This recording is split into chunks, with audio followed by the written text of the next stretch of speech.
Hello, I'm Pretty Pegasuswings. And I'm Blah23Z. And welcome to the pilot for Two Geeks Talk About Ponyfics. Work in progress. That is our work in progress, yes. We have no better ideas at the moment. No, we're going to work on it. Like I said, it's pilot. This is brand new. I'm excited and I'm nervous. Well. I'm nervous-sighted. There's nothing good on TV. Yes, so this is exciting. This show talks about fan fiction. Specifically, pony MLP fan fiction. And no, we are not getting into grimdark or anything of that nature. It'll be light. Maybe. We'll see. We'll see where it goes. It really depends. I'd rather not tackle that stuff. I'd rather not tackle things like cupcakes. So please don't ask us to do cupcakes or Rainbow Factory for... Just please. We don't want to touch it. We don't want to do send us work. anything X-rated. Like, no thank you. Because we will not look at it. No thank you. Nothing purposely bad. Yeah. Make sure you put some effort into it if you are going to send us something. Yeah. Just show that you did some work on it. That would be wonderful. Anyways, to get to the point, because we're rambling on here. The point of this show is to help people improve their writing for fan fiction, at the very least. Yeah. Although, bear in mind, you don't have to take this advice to heart. This is just our opinions, and we may be wrong, so don't take it like we're insulting you. We're trying to be nice here. Mm-hmm. We'll do our best not to be harsh, but the critique may get harsh at points, so that's a quick warning. That'll be my fault, not hers. She's the nice one, I'm the mean one. I don't think you're that mean. Well, I can be harsh if provoked. So no poking with sticks, people. Yeah, it's... Put the sticks back. I don't like it.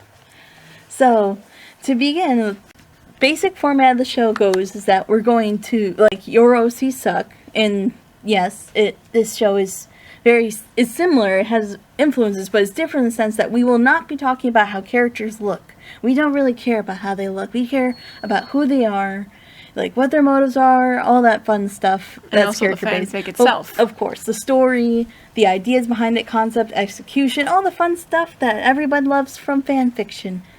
So, yep. Ready to start off? Let's do this. Let's do this, alright. So, from the very kindness of, and I apologize, but we don't know how exactly to pronounce your username. So forgive us if we butcher it. That we think it's pronounced Lachuba or Latabu. Latabu. Tabi. Yeah, sorry. We don't have a clue. Let's spell it Lachtaube. So. And their icon is a winking wolf. I think. It's a blinking wolf. Oh. Blinking. What's the difference? I don't think it's a wolf. Well, it looks like something. The point is it's a type of canine. That's winking. That's something we can... It's got a red eye and a green eye. Oh, let's get on with this. So, she was kind enough to send us a summary of an idea she had thought up for her characters, and her characters are really fantastic. I love them. You probably know who they are. They are Candelabra. Candelabra. I'm so sorry. I'm so bad at pronouncing names. No, it's fine. Everyone has a mistake. Candelabra. And Dovetail. That's easy. Dovetail. And there's also, though the reference sheet isn't up yet, there's also... The character is Clearcut. Clearcut. And you people probably already know because they're pretty great characters. I just love them. Honestly, if you haven't seen them, I would go check them out because they're well designed and she puts a lot of thought into these characters. Yeah, it's very clear she does put a lot of thought into the characters, and this story is about them, and I'm super excited to share this with you. It's a pretty neat idea, and bear in mind that this is as early as the thought process goes. This is you wake up in the middle of the night with an idea, you jot it down, and you fall asleep and forget about it completely the next morning. It's that raw. It's very, very raw. It's very early, so... For this kind of critique, we're only going to be focusing on the concept and the characters mentioned. We're not going to focus on the development. We're going to just focus on the concept, the general execution, the direction it's going. Although we will give some ideas because it does need some work, but we'll get there. We're not there yet. But it is a good idea. Let's take a look at the summary. Candelabra, a unicorn. Dovetail, a Pegasus, and Clearcut, an Earth Crystal Pony, they meet. Candelabra can only perform one spell, which is levitation, and uses that to her advantage by doing everything. Literally everything. She's she will levitate everything in her general vicinity. It's actually pretty funny. Except for herself, which she apparently cannot do, but is attempting to. She'd like to fly at some point. And she is Her levitation spell is extremely elaborate and gives her dexterity that ponies normally lack, allowing her to accomplish labor-intensive tasks, such as assembling IKEA furniture. Yeah, I'm not kidding. She wrote that, and it is extremely funny. It is very funny. And it's extremely efficiently. Her hard work and ever-positive attitude tends to rub off on other ponies and give them hope, which is always nice. The one thing she cannot seem to levitate is herself, which she hopes to accomplish very badly. Yes, she does want to levitate herself at some point. Which I can understand because it's pretty cool. Yeah, I mean, we've seen Starlight Glimmer do it. It's not like it's impossible. Yeah. Alright, Dovetail is unusually strong, on par or stronger than Applejack, which is a nice reference. It's good to have a base of how strong they are. It gives us an idea. And it means she's not impossibly strong like Big Mac. It's a frame of reference. It's a frame of reference, that's always good. It makes wooden, hoof-crafted furniture and ornaments for a living, particularly in repairing and restoring. She is a good sprint or long-distance flyer, and because she was never really able to enjoy flying the way some ponies, Wonderbolts, cough, do, she prefers to keep her hoofs on the ground. It is known that Earth ponies do exhibit magic of their own. As shown from T-Rex draining every race of their magic, including Earth ponies and Pegasi. We theorized this with how we saw in a Heartswarming Festival episode, where we saw Applejack grow a little sprout from the little patch of dirt on her hoof. Mm-hmm. But Clearcut does to a greater degree. She is capable of growing crystals and minerals for use in potions, fashion, and other particular uses. When she lived in the Crystal Empire pre-Sombra, Clearcut was a very forgiving school teacher. Cheerily, you better look out, you've got some competition. But since Sombra basically ruined their lives, she became bitter and harsh, and after the Crystal Empire was saved, she decided to leave the Empire. She didn't think there was anything left for her there, but the disappointment she felt toward the other Crystal ponies for letting themselves be taken over. When these three get together, they admit to one another that they feel like they should have been born as something different. So basically trans race ponies, if that's a thing. Yeah, that probably is a thing. That'd be kind of fun to see in a fan fiction like someone who's always wanted to be an alicorn, and then we get another Mary Sue. Well, not really. We don't Mary Sue here. We don't do that. That's not professional. We gotta be professionals. Professionalism. Sorry. It's alright. Hey, never mind. I'm not good with this kind of stuff, people, so forgive me for my many flaws. They are. There's a lot of them. So Candle Albrod, instead of being a unicorn, wants to be a Pegasus. Dovetail wants to be an Earth pony, and Clearcut wants to be a unicorn. Which I understand. That would make it easier for her to grow crystals. Which makes sense, especially when you look at the characters themselves. And they come to the conclusion that they were essentially meant to swap places with one another and be the best of friends. Unfortunately, Clearcut is a bit standoffish, and this tends to add to the tension of their destined friendship. Something, a spell is cast. So that's the general idea of the story and the characters. I'd love to see how that meeting went. Like, here, I don't want my wings, do you want them? And then it's like, here, do you want my horn?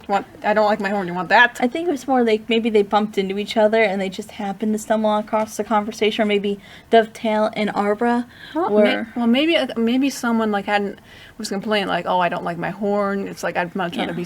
I wish I would have worn Pegasi because I was wanting to fly. Something like that. That would make sense. And they come to the conclusion that, it's like, oh, we have this shared thing. We should be friends. Yeah. We all hate our bodies. So let's get new ones. Since Clearcut seems to be more abrasive than the three, I would imagine she's the one who instigates the idea. She's like, oh, I cannot stand being a unicorn. Yeah, so you can see here from the something that the something is yet to be worked out. And mind you that the... Oh, wait, I forget. Clearcut was a Pegasus. Was an Earth pony. My bad. Yeah, Earth Crystal pony. Yeah, my bad. Sorry. So that's probably that's one of the things I would recommend you focus on, considering the fact that for something as complicated as this, you're gonna want to focus on the something. Not to mention, a race swap's almost like Alicorn level magic. Because that's like Alicorn level magic. That's very high level magic for this kind of story. So. It could be they could have come upon something that's like a device. Like a magical device. Like I was going to mention one of the Star Swirl's magic objects that was mentioned. Which would fit in because we've never seen them, so it stands within reason. Headcanon. It stands within reason that who knows? Maybe he had something that did exactly that because, well, people back then were miserable and they wanted to do something else with their time. Well, maybe there was someone who was trying to, like, he was trying to see if he could do it. Yeah. Like, change another character, giving them wings or something. Like, maybe, like, there's all kinds of things to do. You could have... There's an entire realm of possibilities. Like, I would with recommend staying away from, like, some old sorcerer witch pony, because that's kind of overdone. Like, that's like Deus Ex Machina. It's a bit overdone. Another thing you could do, like, another thing I would suggest was making it a dream. Like, you find out they go to sleep one night, share a dream maybe, and then they wake up. Because we've seen this happen over and over again, and it's a bit cliche. Yeah. It's a bit, and it can be a bit frustrating at the end, because it's like, oh, what's the point of reading this then if it's all just a dream? At the same time, it's like, oh, they learned something, but at the same time, it's like, not to mention, if it was a dream, it would give... Well, maybe you should make it so that if it is a dream, they were planning to do this, but the dream lets them know that maybe it's not such a great idea, and they go about this another way. Yeah, like I said, there's different ways you could do this. I know we've heard some suggestions down, but we'll get in those a bit later. We want to talk about the next part, which we're only really gonna not go into too much detail about, because, well, we don't want to give away everything. Yeah. We only just want to get the general idea of the characters down. And the characters, if you've read their bios, are really fantastic. Like, there's a lot of There's detail so much here. detail, and it's really, really great to read. I just love Candelabra's personality. It's just energetic, positive thinking pony with a knack for getting things done. It's just such a good thing because her talent is multitasking and doing menial tasks at once and switching between jobs because she's a sort of a jack of all trades. And the funny part is, it says, it specifically says in her bio, if she's left alone for too long or if she's around no one, she sort of like shuts off, like goes into like this like turned off state, but as soon as someone comes near her, she like turns on like a light switch being flicked on. Which I love that little detail. It's like, yeah, I love all these little details. I love that she's very positive. You know, I mean, just looking this character is just so much fun. I just love that her cutie mark is this candle and it's supposed to be giving you hope because she's just character of hope. Plus, the whole plan works with the name is pretty clever. Yeah. The interesting thing about her bio, she didn't start off in Ponyville, and this takes place in Ponyville. She actually started off in a little village called the Haystack Village. Which is interesting, and the reason goes that she would find her key mark here, and the key mark backstory actually goes is that their village got burned down, and in order to give everybody hope, she actually starts singing, which is interesting, that they didn't go with singing as talent, because normally that you'd be expecting. Bear in mind, key marks are symbolic, and bear in mind, singing often, as shown with Rara, singing gives hope, so maybe the light of her voice is represented by the candelabra. I really like that, especially because I think if I'm thinking this correctly, that her family was candle oriented. Yeah, so it makes sense for her to have cutie mark. Yeah. Plus, cutie marks aren't literal. If they were literal, Verity would be a gem maker.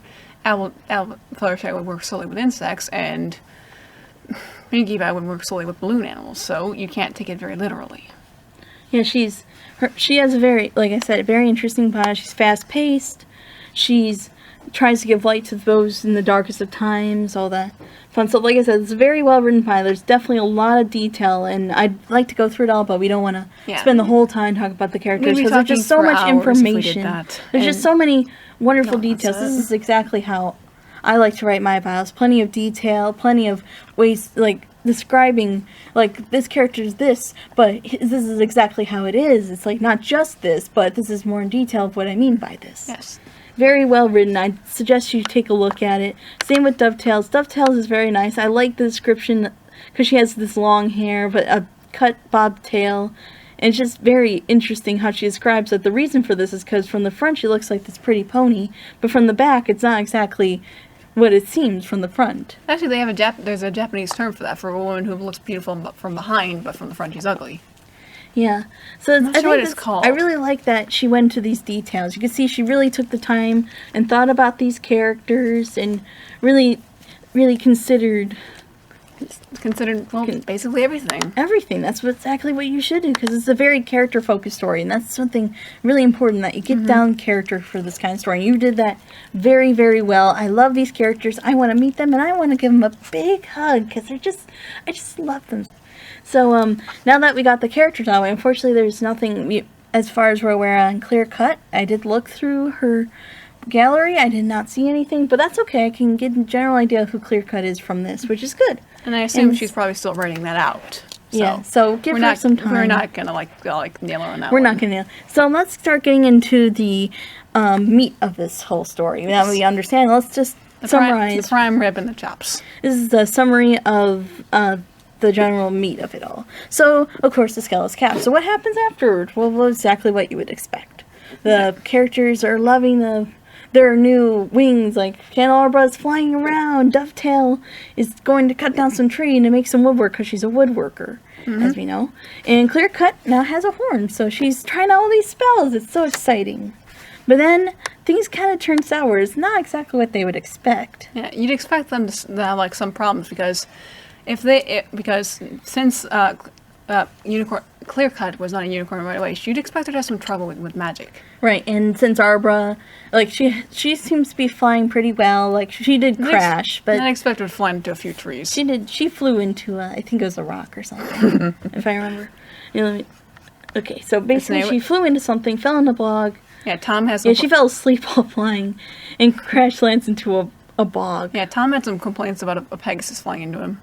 And then when Dovetail goes to cut down a tree, I thought this detail was very interesting. I'm so glad she put this in. This is a very interesting piece of detail. And when she went to cut down the tree, it was very mad at her, very upset with her for trying to cut it down.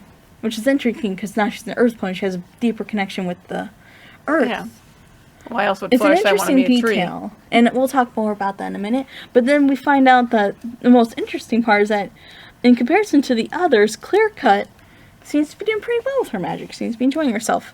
Now we find out... A little too well, honestly. A little too well. But we'll get into that in a moment. So, we find out that Candelabra and Dovetail are pretty upset with hers, but Clear Cut really is enjoying her. She goes mad with power, and then...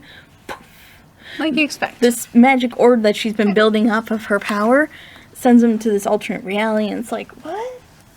Yeah, and this is sort of getting into the multiverse here, people. We're getting into sort of a alternate, sort of thing. It's like so it's starting to come at you. To cut this short, basically they find out that they're now the elements of harmony. Well, actually, Princess Luna's killed some deity that's the master of magic and death, and subsiding it back without their cutie marks.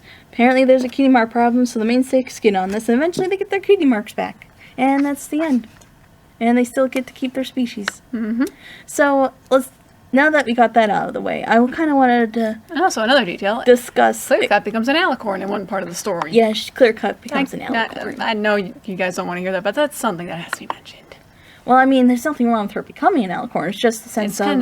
It's distracting. And not to mention, it's kind of just thrown in Considering there. It's like that we're given no explanation for it. It feels like it sort of just happened. And then they apparently warped reality, so apparently this is normal to the princesses as well. Well, considering that no one ever notices magic in the story, seriously, I've noticed that in the confines of the show, no one ever notices when magic is being performed.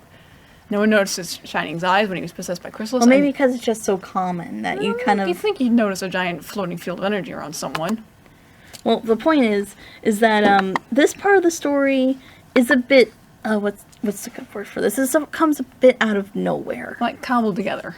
It feels like what's a good comparison would probably be Project Thundercloud. It starts off with this really nice idea. You can see it's going somewhere really good. You're like, oh, this is so exciting. And I really like how this is well written. And then it develops, and you have no idea what's going on. And then suddenly, just poof! It just goes and makes an entire 360 turn around, and it goes and the entire time you're like, what is going on? And it's kind of a bit cluttered. You could say it's like cluttered. It's like we suddenly this whole magic thing goes out of control. Suddenly she's a princess. Suddenly they have the elements of harmony. Suddenly there's now this master of magic and death takes her key marks away, and then they get them back, and then they create new elements of harmony. It's kind of like if you were watching Steven Universe and suddenly the Doctor showed up with a Dalek. It would make no sense, and it would have no. Well, Uncle Grandpa showed up. Well, that's because they're both owned by Cartoon Network, so it's within reason. It just kind of Doctor's goes BBC, out of nowhere. Just kind of spirals out of control, I feel. Not to say that, the general concept you have here is great. I love it. It's, what's a good way of putting it? It's so stupidly simple that I kind of want to smack myself for not thinking of it. I mean, it's an idea that's it's a really interesting idea that I feel like we've seen with characters, like these characters, like, oh, I don't want to be a unicorn, I wanted to be a Pegasus, and they do it, and I don't feel like it's as developed as it could be, or it goes as far as it should, or tackles the things it should be tackling. But this, I feel like, with the idea you set up here, it's a really great idea, but I feel like near the end it kind of gets a bit muddled right now in what for it what wants it to accomplish. for what it is and the amount of development Like, I can see what you're trying to do. It's really good. Like, I see what you're trying to do. You want to make these new elements of harmony, and that's great. And I think that's nice that you're trying something new, trying something different. But I feel like the biggest problem with how this is set up is that your setup is a bit wonky. Yeah. Like, for example, it's all about in the setup. If I told you that Phoenix Wright got poofed in the world of Equestria and it worked, you'd probably call me crazy unless you've seen Turnabout Storm. But then you realize, like, when you see that it was set up, it's set up so in a way Twilight that works. needed him, and she knew he was a great lawyer. It was all about setting up that this is going to be different from MLP. This isn't the same MLP we know. It has the same characters that we know and love, but the setup is done in such a way that it works. And then I'd say another better example would be Discorded Hooves. Like, the story kind of goes nose up when you notice Ponyville isn't what it once was. But we don't sit there there are now questioning, Daleks in Ponyville. like, we don't actually, here's the thing, is we don't pause and be like, this doesn't feel right, because it's set up that this isn't exactly the Ponyville we know. It doesn't strays away from the show in a way that we can still recognize it, but we can see it and understand it as its own thing. And I feel like you keep it way too close to MLP universe. Another example of this would be the kind of like tie-in to Discorded Hooves would be Bedeviled Derpy, where Derpy gets discorded instead, and it's actually pretty funny. If you have the time and you're old enough, I would check it out. Like I said, I feel like you keep your story a little too close to the MLP lore for us to really detach ourselves to say, yeah, this is definitely different. Yeah. And that may be your intention, that it be very similar to show, kind of like your version of how the show would go. Yeah. But especially when it comes to the use of OCs, it's probably best you just keep it away. Like, you should have some similarities. You can have it kind of straddle the line there, but when it comes to having in the middle between similar to the show and far away from the show, it's usually kind of blurred. You can't really get that perfect center all the time. No. I feel like, especially because, as far as I understand, this is probably your first fan fiction.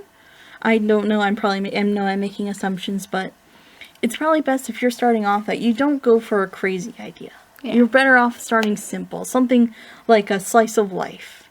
Unless you have writing experience. I'm not sure if you do, and like I said, this is an assumption. If you are experienced, then it's okay to go nuts. You can go nuts.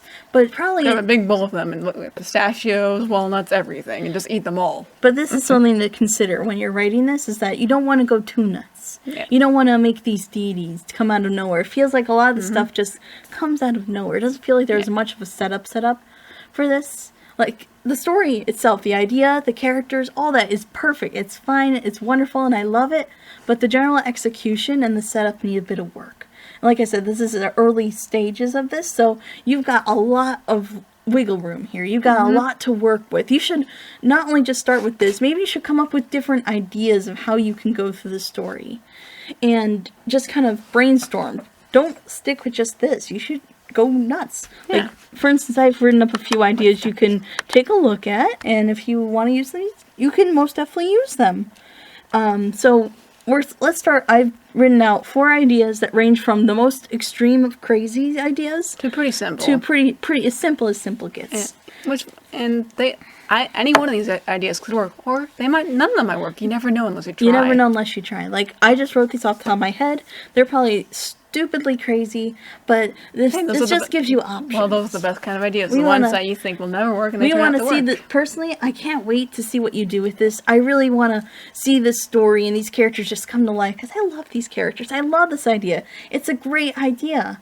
And there's so many things you could do with it. Heck, you can even, if you want at some point in the story, you could even have a support group for ponies who feel like they were born meant to be as a different race or a different species. It would be kind of funny to see them go to the support group. It would be cool. Or one of them go to the support group. Seeing some of the species we've seen, that'd be cool if they brought in like a griffin that wants to be a pony, or that'd be cool. Or it would be kind of funny. Or a dragon that wants to be like, I don't know what. Well, maybe not a dragon, like a pony that wants to be a dragon. It feels just, I don't know. Because, I I'm mean, throwing out if examples. this is going to take place in Ponyville, we gotta be realistic. There's not going to be a dragon in that. Well, I mean, the support group. one dragon we saw, well, Well, that's Spike. There was no, I meant the one guy who lives in the mountain. What was his name? Cecil. Yeah, like I said, it's just, we probably shouldn't put a dragon in that support group. It'd be kind of funny to know. see I mean, these, like, you get to meet all these wacky characters. And it'd be kind of funny, but here's the thing. Is your characters are going to contrast with these crazier characters because your characters have a more sensible way of looking at it. And this is one of the most important parts I feel like you nailed on the head. Is that you've made it clear from the beginning that these characters have sensible reasons of why they want to change their species. Or they feel like they should be different. and actually, that would be a kind of entertaining It's idea. sensible. Like, because Dovetail wants to be an earth pony because of her wood cutting job. Yeah, and she feels like she'd be better in tune with that if she was an earth pony. Clear Cut wants to be a unicorn because she grows crystals. And Crystals are magic oriented to begin with. Yeah, in and the the sense horn that she may feel make it easier on this her. magic inside of her that's just welling up and unable to kick out. Because earth pony magic probably isn't as Great as it is. as It's more plant oriented. yeah. And it would make sense that even Aruba, who wants to levitate herself, would want to fly because maybe she feels like, flying is for her. Yeah, it's like screw Like I said, screw magic. I that's want something wings. really important. I feel like you nailed, and I think that's really great. Like I said, it's just the ending and sort of the middle part, they just need a bit of work. And with that little work, everything will be just fine. I think you got something really great here. And I'm really glad that you allowed us to even take a look at this. This is really, really cool. So here are the ideas. This is the most crazy it can possibly get. If you could have our three heroines maybe like save a creature that does like dream jumping, or they do like I don't know, they create dreams, not like Luna create dreams, but like some kind of dreamy creature, because we've seen like there are other kinds of dream creatures out there from the Tantibus, so who's to say there aren't more? Yeah, and the Tantibus, and who knows, they could be nice, they could be mean, they could be They evil. could be like a different kind of, like, you put for your headcanon, it might not be, the Tantibus might be something different in your headcanon, because like I said, this is a fanfiction, you can do just about anything. It's just a matter of how it's written and the execution, the setup, and all that fun stuff. As we've seen, that you can pretty much just do about anything and get away with it. But the point of the thing is that you establish this. It's all about the establishment. So you can have this, like, dream creature explain who he is, and for saving his life, he allows them to, like, answer their greatest wish. Like, what is your greatest wish? And they could be like, oh, we want to be different species. And then he kind of sends them into this kind of dream coma of some sort, where they live these dreams, but then they realize this isn't exactly what they wanted. It's not a dream, it's a nightmare. So then he ends, like, putting them in different dreams, trying to fulfill their wishes, and eventually gets frustrated to the point where he probably, like, something happens, or everybody learns something. But like I said, this is probably the most crazy idea I came up with, but because I just wanted to give you the options of this is probably something crazy that could work with the right writer, with the right setup, right execution. Yeah. But that's just as crazy as it could possibly get. Then I have a spell, some kind of like trickster comes to town. Think of Something Wicked This Way comes. That one devil guy who comes in. Or like in Timmy Turner with the genie. Yeah, you can go the genie route. He would grant you your wishes, but there would be a catch to them, or there'd be a price. You would get what you want. You wouldn't exactly. Like they could find a genie. Yeah, it doesn't have to be some trickster. You wouldn't exactly what you wanted. You would get mostly what you wanted, and then the catch. Right, there'd be a catch. So that's something important you should consider for this. Like, that'd probably be the simplest solution to this problem. And you could have them go through the motions. And who knows, it could be anything like the one character who wants wings instead But I would recommend that you try to stray from the, oh, this isn't what I wanted kind of story. Because like I said, that's pretty predictable. I could tell where it was going from the moment I heard poof spellcast. I'm like, oh, they're probably not going to like who they are now. But except then the big poof thing happened at the end. Yeah. So, but like I said, try to make it something like more like they don't feel like themselves. Like they're happy with it, but they don't really feel like themselves. That's another way you can tackle it. Or you can make it so like he gives it in a way that either causes them to be outcasts or they hate it completely. Like for like the one who wants the wings, he could give her. But that also is kind of predictable. The genie could give her like story. He could give her changeling That's the genie wings story, instead of, and it's a bit predictable. Like I said, you try brainstorming ways you could subvert the expectations of your audience. That's that would be a great thing to try out. So basically, maybe get like a trickster come to town or something. Like I said, Something Wicked This Way comes. There's consequences. There's a lot you can, like I said, a lot you can do with the idea. And then there's also, we could this is a bit simpler. This is if you want to write like a longer story. You could have the characters possibly find maybe find that there's some ruins where this happened once before, and or there's a artifact that they does find it. like there's a magical artifact somewhere, like we mentioned before, and you can have them travel to this place. You could have them go on this big journey and discover themselves and all the fun stuff. And like I said, try to not make it so predictable. Yeah, and like Because that can get predictable. and like maybe like they could like meet people who are in the same situation along their journey or not. You never know. You could find like different characters that may teach them things where they had to exhibit like some sort of Yeah. like if you want to go with the elements of harmony idea, when you make the three, you can have them exhibit one of those three. Yeah. And you could do that, which would be pretty cool. Would I'd be. like to see where that would go if you did that. And then the final one, which would probably be the most simple idea, that would probably be more fitting for maybe a short story or a shorter chapter story, would probably be they go to Twilight's library once they meet, and this would be like Clear-Cut's idea because she's like the most abrasive. You can have Arbra and what's her name, Dovetail? Yeah, Dovetail. Yeah, Dovetail. You can have them actually distract Twilight with a friendship problem as Clear-Cut breaks into the treehouse. Well, not really treehouse anymore, but Well, it's a Crystal Castle. treehouse. Crystal Do you think Castle. do you think They that had could- better security? Yeah. She could break into the castle looking for the book. It'd be kind of funny to see them distracting Twilight, and then find suddenly, and maybe they could have Twilight walking on Clear-Cut doing this, and she'd probably freak out. Clear-Cut would be like, "This isn't what it looks of course like." you can take a book. Why can't, why wouldn't you think that'd be okay? I mean, I was a librarian once. Maybe not Nice. exactly like that, but you get the point. It'd be kind of interesting seeing them flip through the book, maybe trying to find like an amulet that would increase Arbra's magic capability so she could actually pull off the spell. I don't know. That little detail kind of sounds like the Alicorn amulet, and Yeah, that was that's a doggy. what I mean. And like you could have them find like and maybe not like the Alicorn amulet, maybe something that just in general enhances her magic. Possibly, but I wouldn't go kinda- Alicorn amulet. But that is going don't along do that route. Don't do that because I'd have a hard time. Find it very hard to explain exactly how they got that. Yeah. Especially because if for things like this, you want to stray from the show as far as possible. But that's something you want to keep closer to the show. You want to have the main six in there. That's something you can do. You can have them steal a book from Twilight. And I think we covered just about everything, though. Yeah. So to cover what we've talked about, the story itself is good. The idea, the concept, it's great. The characters are great. It just needs a bit of work in the execution and setup. I'd say take some time, maybe write down a few more ideas of how this can go. Sort of start really thinking about this idea. Or like really taking the time to think, could this work? And again, with some effort. With plenty of, and I could see you really do care. I could see you put a ton of effort into this, and maybe not exactly.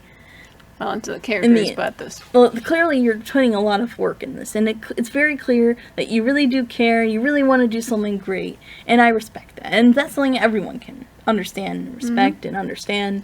And we really want to encourage you to keep writing. We want you to encourage you to try something with this. So I'd say give it some thought and keep working on it. I really like to see where this goes. I'm super excited to hear what you do with it. Yeah, me too. And Who knows what this could be like the greatest pony fanfiction of all time. And I'm gonna apologize because I'm gonna say you're using it again, but I'm gonna get it completely wrong. Lactabi. Thank you. Sorry, You know who you are. We're idiots. Forgive us. Sorry, we're so sorry. Thank you very much for contributing your story idea to us. Thank you so very much for supporting this crazy idea we came up with. We really do appreciate it, and we wish you the best of luck with this story and hope to see you do something really great with it soon. So, thank you again to her. It was just really great to see such a really cool idea in action. So, the next person we have who suggests something is someone I'm actually familiar with online. Void Samakai. I guess you could say he's like an online friend. It's someone I'm very familiar with.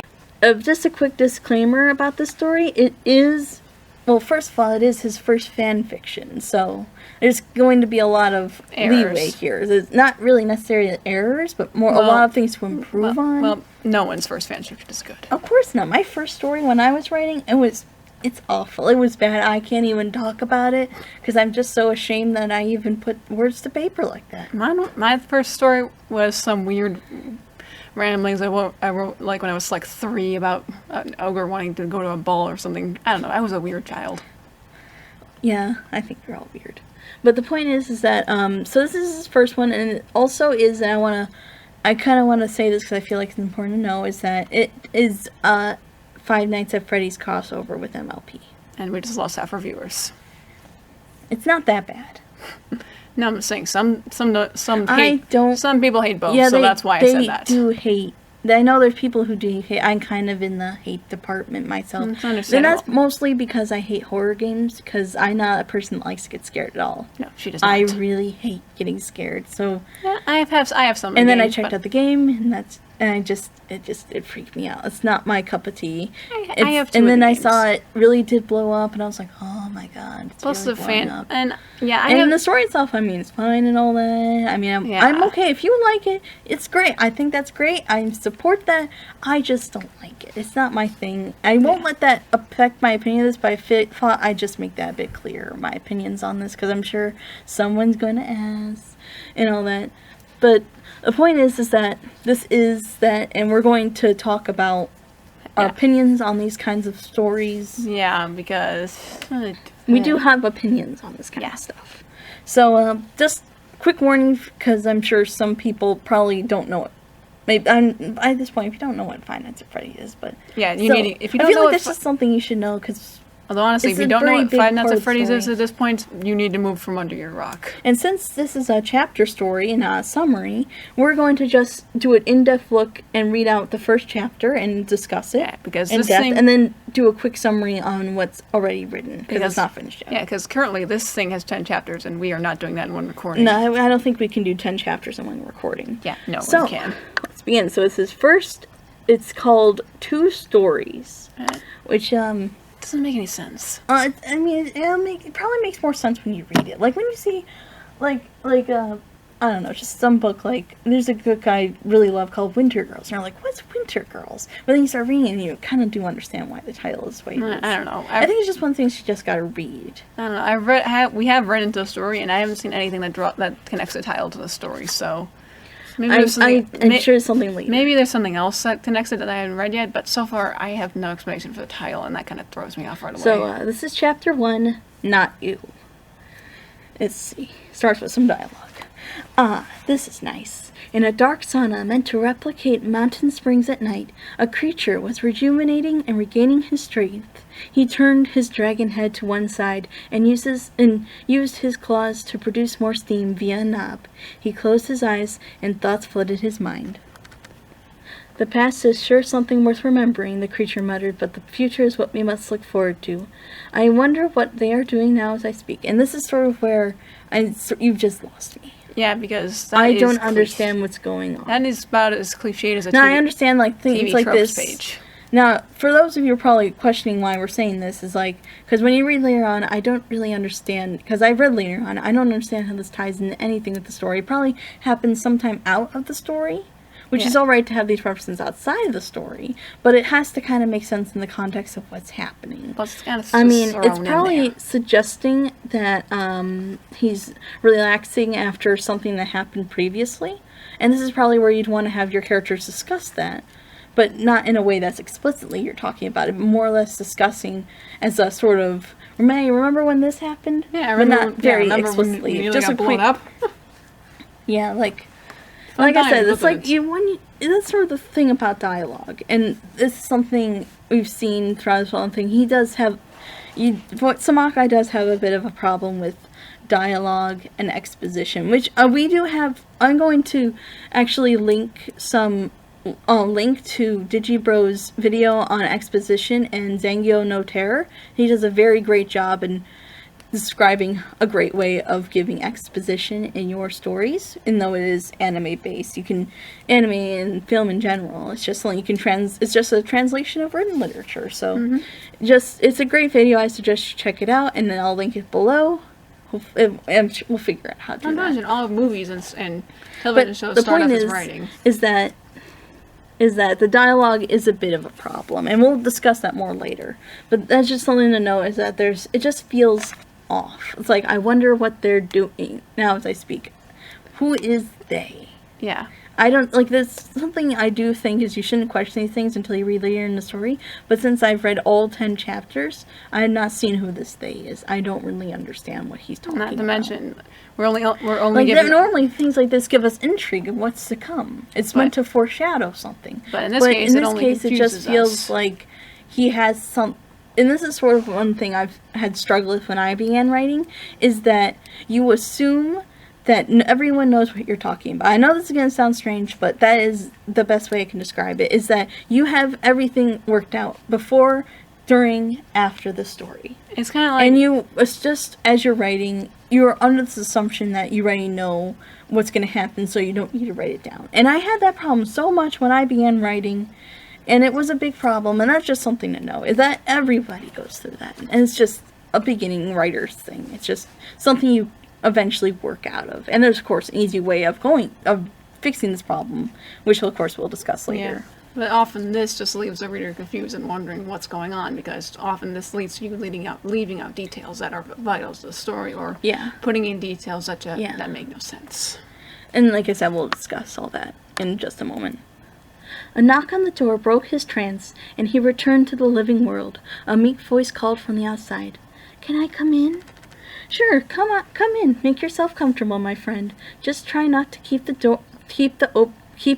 open for too long. I think he meant to say the door open for too long. And that happens. Grammar mistakes do happen. There's something this is sort of where if you proofreading would come in. Like, I'm sure he missed that. I miss a lot of things when I proofread. The reason why autocorrect exists, people. Use it. No. Trust me, Word does not catch everything. Trust me when I say Word doesn't catch everything. If you think you could just post your story without proofreading it, no, trust me. I didn't know that. Word doesn't catch everything. You wouldn't believe how many mistakes I've made, and I realized Word didn't catch it. It's pretty crazy. You think it would catch everything? No, it really doesn't, because it's a computer program. Computer programs can be stupid. That's just how it is. Yep, they can be. So, I'm not too fond of sudden bright lights. Well, we don't know that. Well, first of all, if it's something they know, then you probably don't need to put it. Yeah. Like, I understand it's there for the audience. Maybe you could have, like, an action here. Like him sort of... Like wincing. Wincing a little bit because of the sudden bright, like, oh, it's kind of like how in the first Star Wars when we see Leia get shot by the stun gun. We don't know if she's alright, but then the stormtrooper says to the fellow troopers that she'll be alright. It's most... That's to the audience. These are just things, it's like... if it's something that says as you know... all that stuff. If it's like, if you ever have a line like that, it's probably not something you should be putting in the dialogue. Because if the character already knows that, then it doesn't feel natural. It feels like, oh, I'm telling you what you already know. Well, thank you. Yeah. It feels weird. Because I wouldn't tell you, it's like, hey, blah, 23Z, I'm Pretty Pegasuswings. But of course you knew that, because we're friends. And we're recording this together. Which would be weird, and I would just back away slowly. It's like, hi, I'm Pretty Pegasuswings, but it's nice to see you again. It's weird. Yeah, it's unnecessary is what it is. But like I said, this is something you see in dialogue, and I did this in dialogue, mind you, when I started. Yeah. It's not something to be too crazy about. It's just something you see in the beginning. So, the door opened for a few seconds before closing again. A yellow Pegasus with bath towels wrapped around her pink hair and body sat near the creature. She could barely make out him in the darkness, but she knew where he was. I wonder who this character is. We'll find out. You never know. Yeah. So, here's another point I want to make. Her voice broke the temporary silence. I can see why you come here often. It is very nice and peaceful in here. I'm sorry. I know, proofreading. That's gotta... I know it's like first fan fiction. Probably don't catch everything. Probably don't think to look through it all. But it like I said... The grammar Nazis are probably having convulsions by now. But like I said, so this is probably where I'd actually switch this. I'd probably have the dialogue first, and then I'd have that, because it feels a bit odd to have it that way. Actually, You're supposed to have it the other way around. Yeah, that's what they tell you in writing classes. Yeah, that is how it should go. It should be dialogue first and then description second. Yeah, like saying how they spoke. So it would be, I can see why you come here often. It is very nice and peaceful in here. Her voice temporarily broke the silence. Yeah. And that's another thing. The wording here is a bit odd. Yeah. I can see why you come here often. It is very nice and peaceful in here. Yeah. Like, I feel like there should be not a period, but like a comma, because it is a separate Or thought. maybe a semicolon. A semicolon, yeah. I feel like, and that's sort of, I just feel like that it needs like a semicolon. Yes, the creature Really? replied. At times it reminds me of when I first came here, alone in the darkness, but at peace, knowing that I was safe.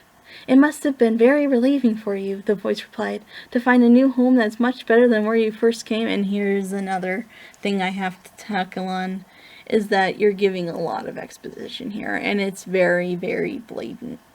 Nothing wrong with putting exposition in dialogue. There's nothing wrong with that. But if you've stated this in a character's backstory, you do not need to state it again in a story. No. But of course, like, we haven't really established where he came from yet, but we don't really need to know that now. Yeah. That's something that can be discussed later. It'd be like me saying for my OC Iridescence, who is a painter, like if she was in a story, it would be like mentioning it over and over again, like this is Iridescence, she's a sky painter. It'd be like that. No one wants to hear it, but I'm doing it anyway. Or how Azure came from a strict military environment every time something lenient happens to her. Oh, this isn't anything like the strict environment I was once raised in. Kind of like the Wanda from Magic Schools. At Yeah. my old school, we didn't do blank. I mean, it's one thing if it's like part of a character. Yeah, It's used for comic purposes, but this is clearly to give exposition. Like, you can have a mention that it has a comforting feel because it reminds him of when he first came there or something of a similar nature, but it's not something you want to specifically describe in detail right away. You kind of want to more allude to it, saying like, it makes sense that he would feel comfortable in the dark environment because it reminds him of that time when it was dark. Yet he felt safe. Yeah. But you don't want to, it should be more implied than anything, maybe in the way he said it. More or less in a, what would you say is a good descriptive word? Wistful manner? Yeah, wistful, ethereal, something like that. Maybe not ethereal. I mean, that's another thing. It's don't Yeah. use big descriptive words if they don't mesh well with the writing. You don't want to go too crazy with I've your actually had wording. several of the teachers put that on outlines. Don't be too whimsical. Stay off the Thorsuck on this. I've had one tell me. It's okay if that's part of the character. Yeah, it's like if they're like they keep a dictionary on them all times. Yeah. So the creature nodded in approval as we established the whole. And of course, another thing is the character's response here. It's very clear that she's being way, way, way too descriptive. Way too descriptive. That's not natural. That's another thing about dialogue. And that's another thing I always say is the most tricky thing about dialogue is getting it to sound natural. Which is one thing I'd actually recommend if you do want to improve your dialogue is actually just read it out loud. You'd be surprised how much that helps. Yeah, because it may sound good in your head, but when you say it out loud, it could Yeah, sound it completely sounds different. so weird. It can sound so weird. There's been plenty of times where I've Saying it written out something for like a paper, and then I read it out loud, like, oh, what the heck was I thinking? I know that's how I understand. So it's, let's see, the creature not in approval, and you can actually move that to move this instead of in front of the dialogue. You should probably move it in front of the other dialogue rather than behind that dialogue. However you'd say it. Point is that that's sort of another formatting thing I've been seeing often in fan fiction is when they have these weird placements of the descriptors. It's always meant to go after dialogue. Yes. And dialogue should always start another paragraph unless you're it always should unless you're doing a big paragraph description, it needs to be put into a different paragraph. Yeah. That should be the only time that you would make a new paragraph. Other than, of course, for the obvious. So Yeah. the creature nodded in approval. Indeed, Fluttershy. Indeed. And as we can tell, this is Fluttershy. I'll have to say, the way he says that kind of just seems like I'm like getting like the really creepy vibes from that. I feel like it's more like an understanding, kind of like he's relaxed. He's in a relaxing place. It's a sauna. It's gotta be relaxing to someone. After 2 hours of silence, the creature slowly glided to the door and gently opened it, allowing for his eyes to adjust to the sunlight. My eyes, it burns. And it's not like that. It's not like that. Sorry, I make a lot of stupid jokes. You got to deal with that. I know. He She puts up with it. I do. I do. He then proceeded to walk, and that's another thing, is past and present tense. I'm sorry to stop the dialogue speaking here. Usually I wait till the end of the sentence, but this is another common problem I see in a lot of fan fiction. Actually, a lot of people struggle with that regardless. I struggle with it. I struggle Everyone with it a lot. struggles. I mess it up all the time. I still mess it up. That's why I proofread. Actually, we're in college and we mess this stuff up. So Yeah. there's anyone who should not be doing these stupid I mistakes mess it up against all the us. time. I Same seriously here. do. It's something I catch in proofreading all the time.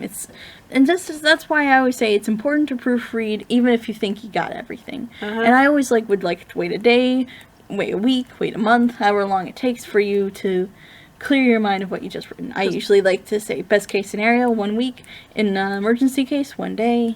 And because oftentimes the best thing you can do is take a step back and look at this from another angle. Because Right.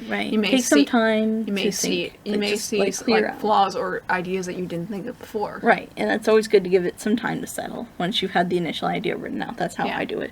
So instead of proceeded, it's proceeded because I'm assuming this is in present tense. So we don't want to use the past tense. Don't know entirely. I think so. Well, then again, maybe. I don't know, I'm assuming that it's present tense, just considering some of the... See, it's let's just not focus on this. I think that it's meant to be in present tense. It sounds like something that'd be done in... It sounds like it's present tense. It has a feel of present tense. Well, sometimes you could.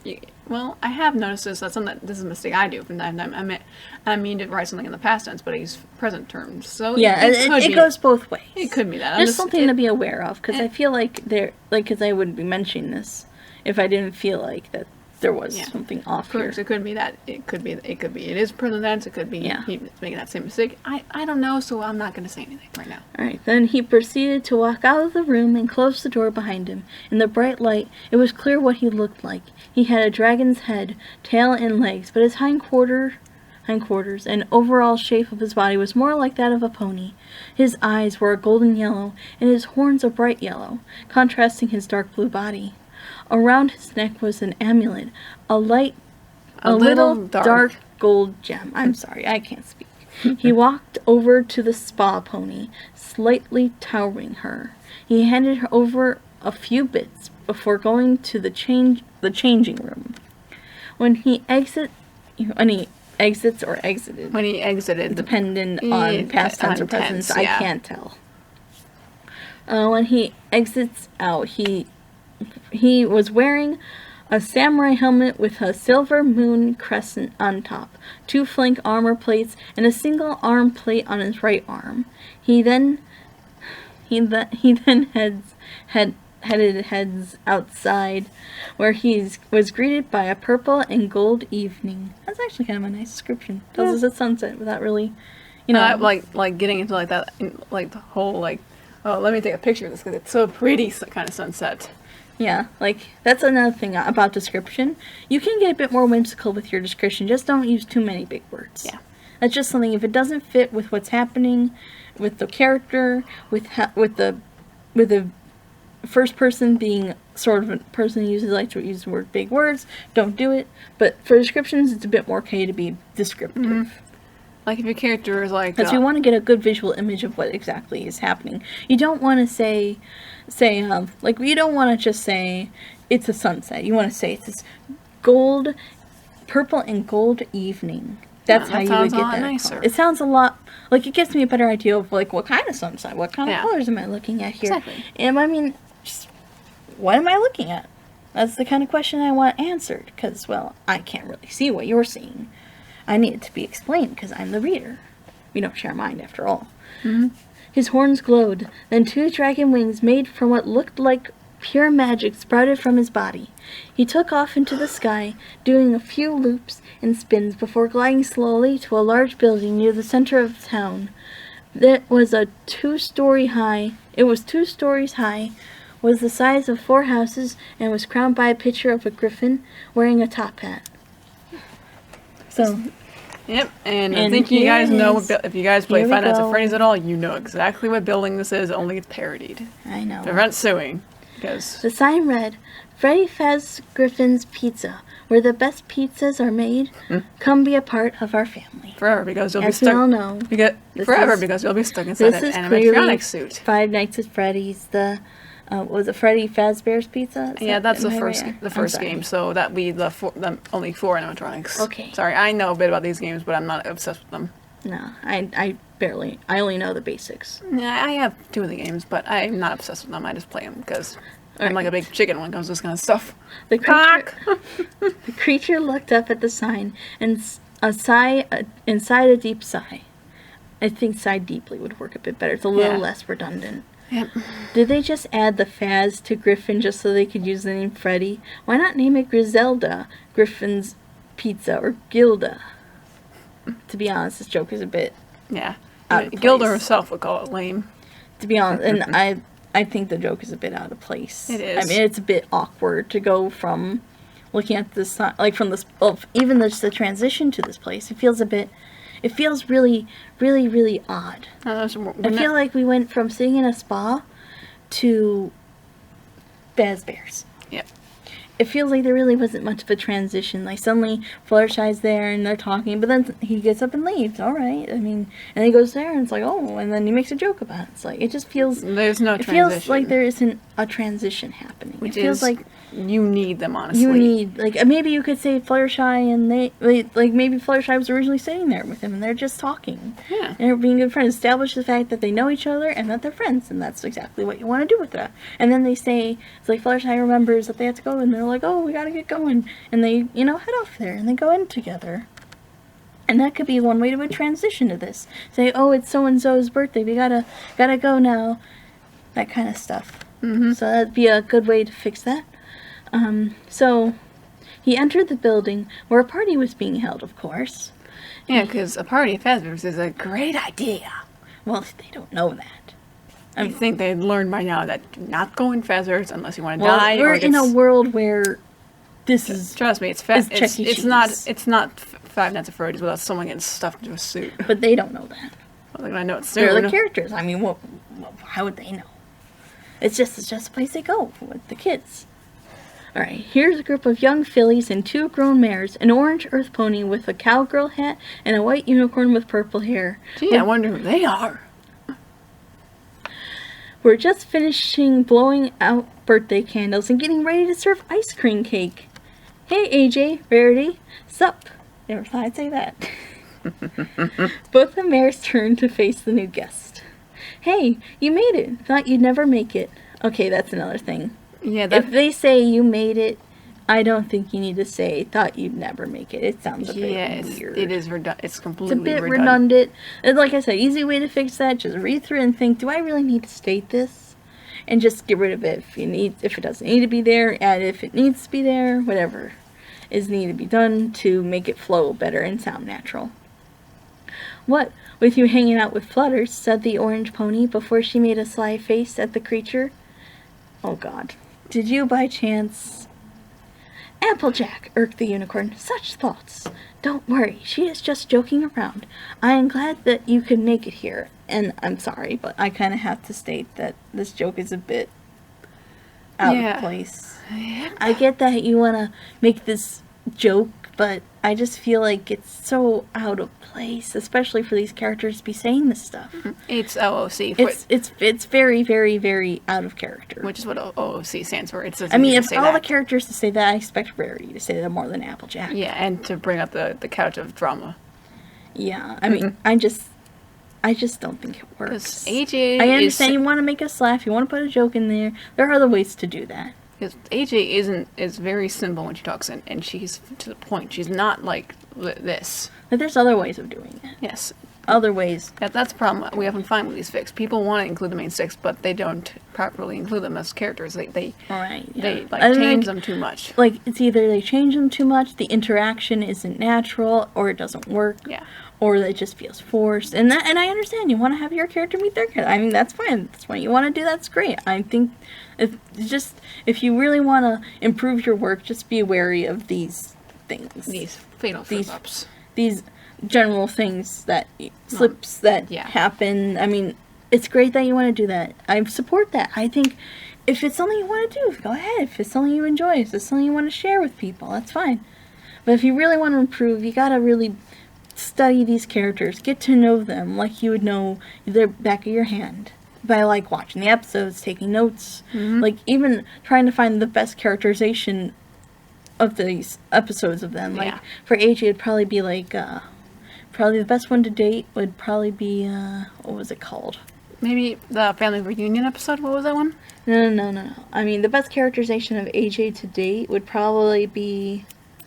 I can't think of it. Isn't that isn't that the one that came out recently where we meet Rara? Oh yeah, that one. That was a pretty great characterization of AJ, as well as probably maybe Applebuck season. Would you say would be good? I mean, before Rara's episode, I'd say everyone said Applebuck was.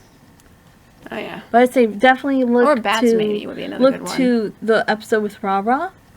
It had to be a really Bats was pretty nice, but I'd still that's prefer looking at Rara's episode. Yeah, sorry, that's my favorite episode, so I bring it up a lot. Yeah, like that was more Fluttershy and Applejack.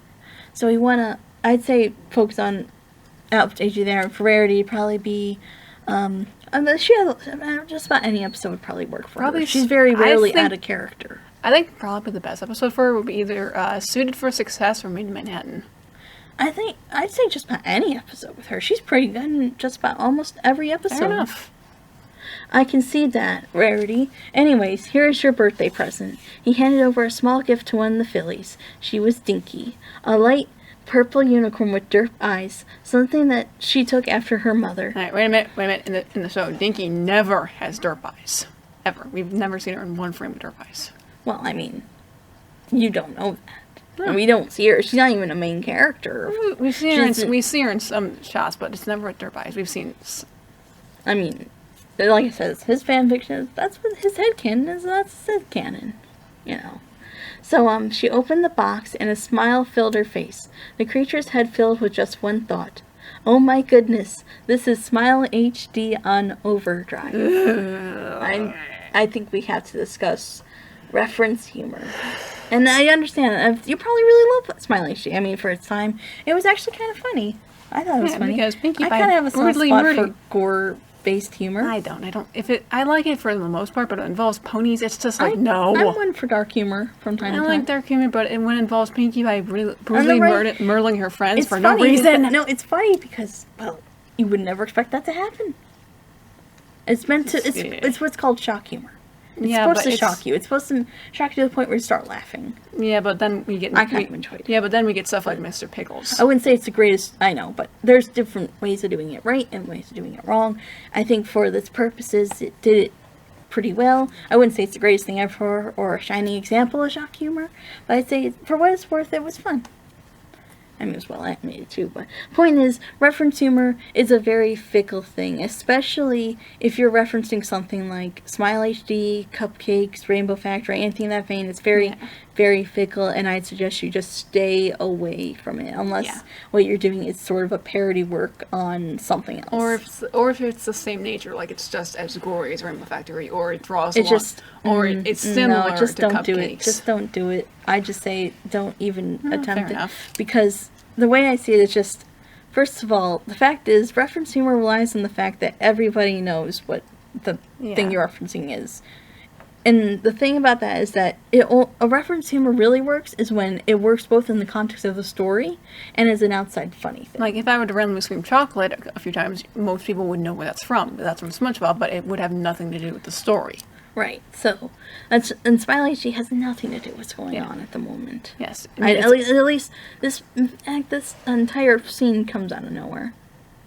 In fact, even up here you can see it says, anyways, here's your birthday present. It sounds like he's giving it to Rarity. Yeah. When he's giving it to Dinky. I can see it, that Rarity. Anyway, here's your birthday present. It sounds exactly like this is Rarity's party. A lot of the dialogue does kind of feel like it comes out of If I was going to write that, I would probably write it out as anyways. Like, Rarity, mind you, like, none of this is necessarily bad.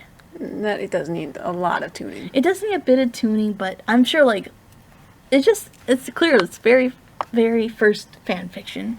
You gotta be very lenient on that. It's the first one, I mean. You know, not everyone's first fan fiction is going to be the shining work of, like, Fallout Equestria or Turnabout Storm or something. Turnabout Storm was great. Yes. But that really isn't a fan fiction. Well, not- it's the whole a time great it wasn't very great bad, fan very- work. It's a great fan work, but it has its problems, like most things. Point is, Smile HD, just avoid using that altogether. If you're just Yeah. better off not mentioning it, you're better off just not breaking the fourth wall, unless it's something cute like what Pinkie does. I mean, a better reference would be like, I wonder if she's a relative of Pinkie Pie. That would have been a better joke because Pinkie Pie smiles like a maniac at times. That would have been a better joke than this. I'm not even sure if the smiling was with how she was smiling, or I have no idea exactly what it's referencing, to be honest, either. But I like guess said, I guess it's supposed to be the smile. I don't even. It could be It just feels confused. because why would you compare a small filly I'm to sure that? like there was a thought here, and I'm sure you had something going here, but it doesn't feel like Yeah. it's going where it should Yeah, be but going. since we're not him or talking to him right now, we We don't can't know, understand. We don't know what he had in mind. So But like I said, just a bit of work. We'll just try to stay away from reference humor. It's just yeah, it doesn't look good. it only works unless you like actually write it into the story. Yeah. Wouldn't we all? Oh, it's like, oh, sorry, I skipped a line. Oh Right. God. Which actually, I'm prone to doing that. I reference things do it all the time. So, you shouldn't have, Dinky said after a short silence. She lifted a small plushie alicorn with red hair. It's so cute. I wish I knew who she is. Yeah. Wouldn't we all? Wouldn't we all? Oh, look, the animatronics are arriving. He pointed to a band of robot animals that were entering the stage. Well, entering stage. It consisted of Freddy Fazgriffin, Benny the Bunny, Phil the Phoenix, and Draco the Dragon. The fillies cheered and crowded around the animatronics as they sang and played the instruments. The creature, however, noticed that the animatronics had no eyes and realized that something was not right. Then the lights failed. Lights failed, and the animatronics stopped singing or playing. They turned their heads toward, and this is another thing I'm going to discuss in a moment, toward the group of ponies before a shadowy figure appeared in front of them. She lifted her hood to reveal a purple unicorn with purple and aqua green And eyes. I think it's streaks. I think he meant to say streaks in her mane, because Okay. She smiled darkly at the group. and this is like an M. Shyamalan kind of twist because you just see this coming. Starlight, not you again, the creature yelled. The unicorn smiled at him. Hello there, Fuitsamakai. And that's where it ends. Yeah. And back to where I was going to come back to. Toward. This is a common problem I see everywhere in fan fiction. I see it all over the place. A lot of people generally confuse toward and towards. Towards is when something you say when something's coming near. Like say, Black 23Z is running towards me. Yeah, that makes And then sense. another thing, and then that's another thing to say. And then toward is for when something is far away. And clearly they're like in close this up case. to these whatever they Let are. me find where it said toward. I'm not gonna bet that Draco probably says Potter angrily a lot. Oh God. That's why we don't. I try to keep away from names that are similar to what other names. Alright, so the heads instead of heads towards, it's toward. Because it's further away from you. It's not coming sense. at you. So it's toward. And if you are confused when to use toward and toward, just put toward. It's easier. It's just something I commonly see everywhere. Well, because English It's is something I see everywhere. Well, that's because the English language is confusing. Right. So I would just suggest you use toward, unless of course, like as I understand from the research I did on this, because I did just to confirm my suspicions on this. That way you're not sounding like some It turns out that ignorant Americans creature. use toward more than use towards. And I understand this person is from Australia, so It's actually different wording. That's really cool. So yeah, it's really cool. So it's probably some grammar thing difference. And also, but I still recommend using yeah, and not to mention personally. different country, different grammar So don't worry rules, about that. different words for things. So I'd say don't worry about that if that's just how it is in your wherever you live, whether you're living in England. I actually do have relatives anywhere. from England, and occasionally they send us letters, and yeah. Yeah. So that's just something to know. So that was the first chapter, and that took us a bit longer than I thought it would. But there's definitely a lot to talk about. There's actually. I mean, there's a lot to work on. You've got, and this is sort of where I want to start talking about the idea of the Five Nights at Freddy's and MLP mix. Yeah. Not Because that, you see it all the time, honestly. Not that dark ideas can't work.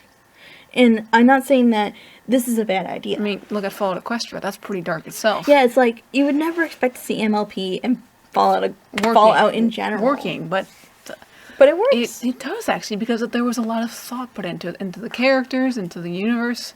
I mean, yes, it's the same thing. Like there's still Pip Boys, but now they're Pip Bugs. It's still there's a lot of the same elements, but it feels like it's drawing in on it and making it its own. It feels like it's taking this idea and it's kind of translating it into what it would look like if it had ponies. Mm-hmm. But it's also an important thing to know is that not only is it well executed and well thought out and well written, it's, like I said, very well written. That's an important thing, is that you have to really write these things really, really, really well. Because another example, Turnbuster Wrestling, we keep bringing up, because who'd ever thought that Phoenix Wright and ponies would mix? And it's just because it all has to do with the setup and the writing. It's just And the planning. And planning. All that stuff really, really helps with these kind of things. Not saying this couldn't ever work. I'm just saying that in this case, it's not working very well. Not to mention, if you screw it up badly, you wind up annoying It's a bit jarring. both fandoms. It's a bit jarring in this case. It feels like, why is this here? Mm-hmm. Like, why? That's the big question I have. For why exactly does this need to happen? At least he didn't do what most people do, which is cast the main six as the animatronics themselves. Yeah. So I like that thing. Yeah, I like that he did that. I like that it did something different. Yeah. I like when people do things different. I think that's awesome. Yeah, because in every single Five Nights at Freddy's and My Little Pony thing, it casts the main six as the animatronics, and it's like, please, people, I'm glad that you did something a bit different. Yeah. But then again, throwing Starlight in there, probably not the best move. Yeah. I mean, you could have had your own villain, or you could have had your own villain. Why not have the purple guy? That would have been purple guy's fine. Not to mention, it would make perfect sense for him controlling animatronics, because I remember in Five Nights at Freddy's 2, it was stated that they were going nuts because someone had messed with their facial scanners. So there's a good reason for them. I play that, so fair enough. But that's the main gist of it. Why they're attacking you in Five Nights 2. And sort of the main thing about all this is that you're kind of relying on the fact that people have played this game or are aware of this game. Yeah, or that they know which one of the 4 games you're talking about. Well, now 5 games, because Five Nights at like there's a new game coming out. Yeah, it actually already came out, but I don't. Is it scary? I think no. It's a Five Nights World one where you play as a little. I don't know what it is. I haven't played it yet. So there's 5 games. Yeah. It's like, this isn't a bad idea. This is not a bad idea, and it's not that badly written. I've seen worse. It's actually quite well structured. It's just that a bit of cleanup needs. Mm-hmm. It just needs big, like, in comparison to what I see most things, this is actually pretty well structured. I'd have to say. It's nicely structured.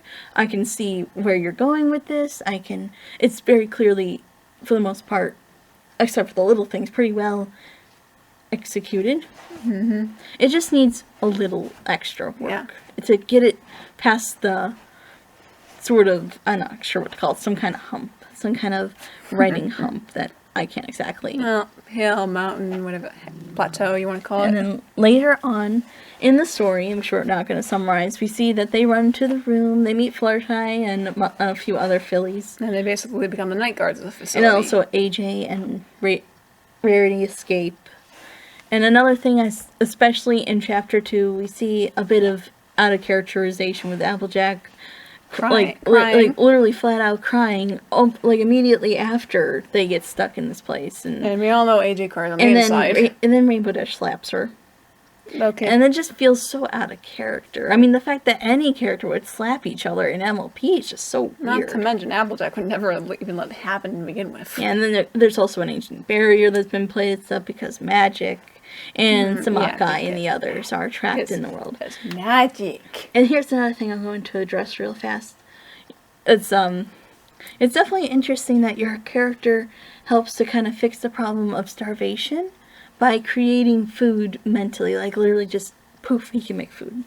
It's an interesting concept that you can actually do that. That's actually a power I would abuse a lot, because if I wanted pizza, I would just stay in my room all day, like playing Skyrim and poofing pizza to myself. It's interesting that you actually thought this throughout. It's like, oh, they'll starve in here. They can't get out because animatronics. Also, I think that's nice that you actually put the forethought into that. You're actually kind of like, it shows that you're actually thinking about this. You're actually trying to cover all your bases. That's really important because not a lot of people do that. Because oftentimes that's where people fail. They forget to cover a certain Cover all the detail, and then it bases. all just falls to bits. So I think that's really nice that you do that. And it's nice to see that you've limited your character, because most people would see that it's way too overpowered. I like that he does get tired. Yes, and he from does using pass out. He does pass out pretty frequently. Which is good, especially because he had to put a magic barrier around the big doors. That would take a lot out of you. And I think that's interesting. Though I feel like at times I understand Fluttershy's meek, but at the same time I feel like a few of the characters, the characters kind of cower quite a bit. Yeah. Or a bit more than I feel like they should, considering that they're in a magic barrier. Well, Fluttershy makes sense. Dinky makes sense. Yeah, because... But Scootaloo, not so much. Scootaloo I feel like Scootaloo would probably, put the dukes up and be like, come at me. And then... But then realize that they're a very big threat. And then run away. Not really immediately. Yeah, I feel like you could have given the character more personality than just cowering away. And yeah, it'd be kind of like the thing where you try to attack it and then you realize you can't. Then you run away just to protect your own hide. Yeah. So basically they're trapped in there, and during all this we actually do get a bit of backstory on Samakai, and as you eventually find out, there is more to the crystal than meets the eye. Yes. There's actually 2 souls trapped in there, which is one of his alter ego he accidentally created, one of a friend who committed suicide.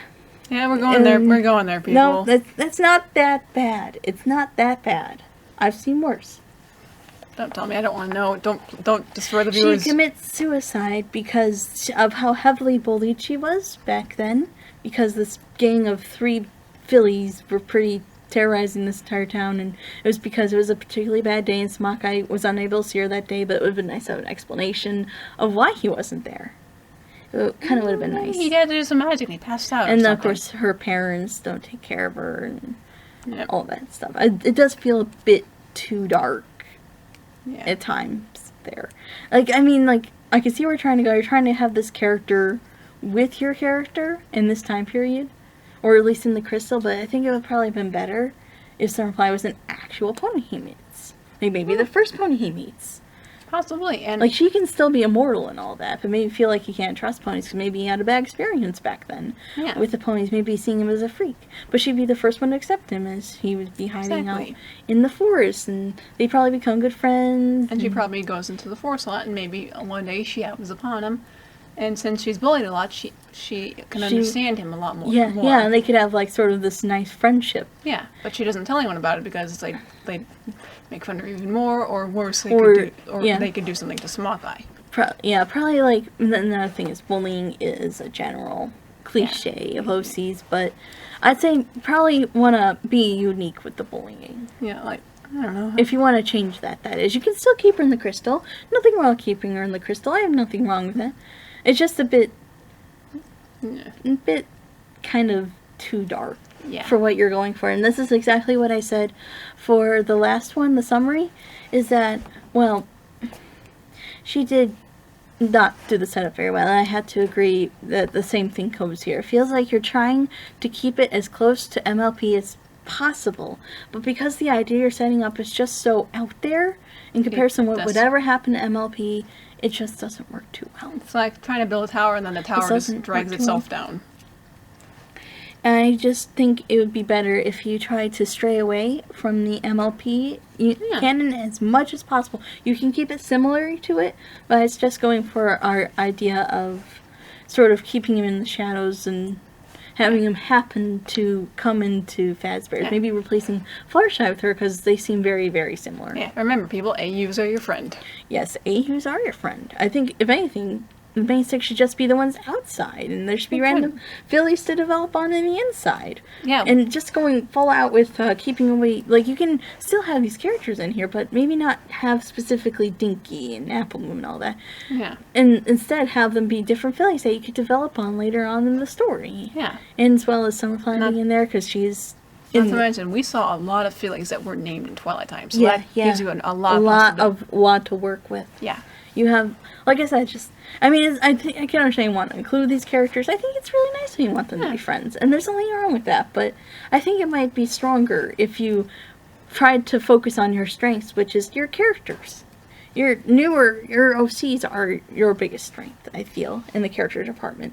I mean, they're not the most amazing thing I've ever seen, but I really like them. I want to root for them. I want to see them. I love the interactions. Like Eclipse, because he's sort of the counterpart to Spock. I really like their interactions. It's kind of fun to see this jerk guy. He's a jerk. He is. He's a jerk. But he's our jerk. Yeah. He's like the Rainbow Dash kind of jerk. It's kind of... Never mind. But point is that I really like these characters. I like seeing them interact, and I really want to see more of them. I'd rather see more of them than the characters we already know. If you get what I'm saying. Because I just like them more.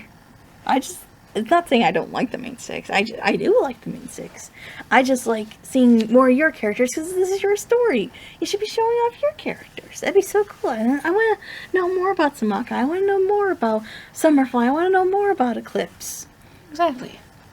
These are characters you want to get to know. I already know who the main six are. I don't need to see a fanfic about them. No. To know that this is how they act. I mean, it's one thing if it's an AU, but it clearly isn't exactly your typical AU. Yeah. So like I said, just you can even have them working outside to try to get everybody out from the inside. And of course, Samaka would probably then have to disappear if you were going for our story. Not to say that you should change your character. You shouldn't change their backstory if you don't want to. These are just suggestions. Yeah. These are just suggestions. I mean, if you want to still stick with that, that's fine. You can still keep everything the way it is, but I'd recommend focusing on your strengths of your characters. Mm-hmm. Your characters are the strength of your story currently, and your story structure is good. That's all good. You want to focus on your strengths. That's how I always feel. Is if you have strengths, you should focus on those. But just be wary that the execution and the setup could be a bit stronger. Just keep working. It's something to melee with. Yeah. Yeah, so like I said, we are learning more about Samakai, and that's another thing about his backstory that I felt a bit odd, is that he knows right from the get-go how to speak, and he knows how to read, because in his backstory he states that he was born in this void. Yeah, with nothing for about 1,000 years. There's nothing for about 1,000 years, and I'm like, how does he know how to read? I mean, where does he even come from? There is the concession that he doesn't know what food is, so it states that at first he ate rocks. Right, which is what he does. Which makes sense. And he develops the goat appetite. I think that's such a fun quirk. Yeah, and that makes sense because he would not know what food is, and, well, he would go for He'd go for anything if you're hungry. Yeah. You probably didn't even know what hunger was. And I'm like, so then how does he know how to read? And let alone this language. Well, maybe the stars or something like that. You never know. Maybe I think that should be going a bit in more deep. Maybe he observed the ponies and he learned from that. Like, kind of like in Frankenstein. That's what Frankenstein did. Yeah. Maybe in his void he caught glimpses of things and he was able to learn from that. Yeah. Like, that could have used a bit more of an explanation. Yeah, like, just a bit more, not too much. I wouldn't say it's a big deal. I'm not gonna say it's the biggest problem. It's definitely not the biggest problem. Still, it's something that needs a tweaking. It's something that needs an explanation. I generally like this creature that comes from a void.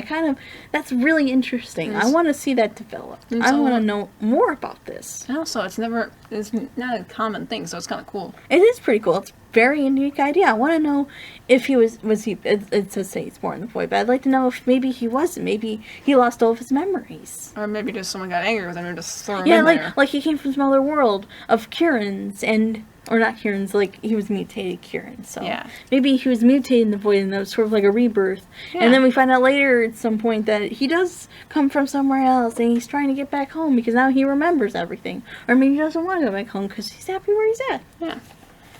But like I said, these are all ideas that you can use if you want. You don't have to. We're not telling you should or should not change. Yeah, they're suggestions, basically. All suggestions.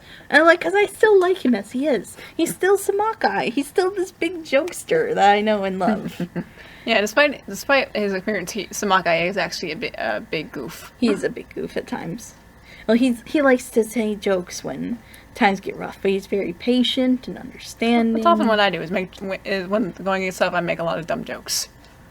You should have heard me last year when I had a snow show with my dad. It was dumb joke after dumb joke after dumb joke. So, it's just like, your character is good. I mean, I can imagine him sort of at times being like irresponsible, like all these little things that I can see kind of building up in his character.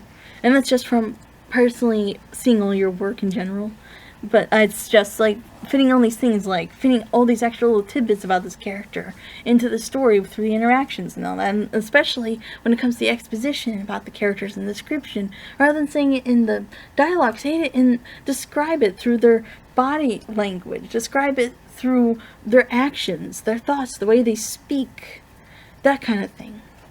It definitely helps to develop character. It does, honestly, because oftentimes what your story boils down to is just character and dialogue, and if one is weak, the other one has to be really strong. And then later we see things such as Summerfly's backstory, Eclipse's backstory. Then those are pretty much fine. Those are fine. Yeah. We already discussed Summerfly. Eclipse is fine as is. It makes enough sense in my opinion. Mm-hmm. And then we find out that he kind of goes into this other world, and he meets realm. the ghosts that were killed. Yeah, the children. That we find out. Then we're not going to spoil who killed them. Well, if you played the game, you know who it is. But for those who haven't, we're not going to say I'm anything. not going to say anything more than, because that's just me. But the ghosts want him to help him, and we see him facing off against Starlight, and then eventually building up these new animatronics, and you see it's building up to something, and I'm really interested to see where it all goes. Because, there's only 10 chapters, and so far, from what I read, it's pretty well structured. It's got a nice even pace, and that's something I can say that not many fan fictions tend to have, is a good amount of pacing, a good sense of flow. Other than the little moments, it's got a pretty good flow. It does, honestly. I mean, for a first fan fiction, this is not that bad. I found it an enjoyable read. Yeah, and it did have some good jokes. Aside from, the little details, of course. Aside from that. I Some like the highlights. character interactions, like I said. There's a lot to love here. There's a lot to fix up. And I'm sure with the right amount of tweaking, it can really work. But just because we like doing this, we figured we'd give a couple... If you wanted to rework the story or do another version of this, because maybe after this you may not really be comfortable with your story anymore for whatever reason. We don't want you to feel that way. We think it's fine the way it is, and I can't wait till the next installment. Whenever I see it pop up, I'm always excited. Yeah. Because I do enjoy reading it, oddly enough. Despite all of its mistakes, and if anyone knows me, they know sometimes that really does hurt me when I see it. I'm like, oh god, I know that's not right. Oh, good. Well, bear in mind, you are the one who's done all those classes for writing, so it would get you more. And I read books, and some of you may know from reading the DeviantArt journal. But the point still stands. I enjoyed it, and that's something.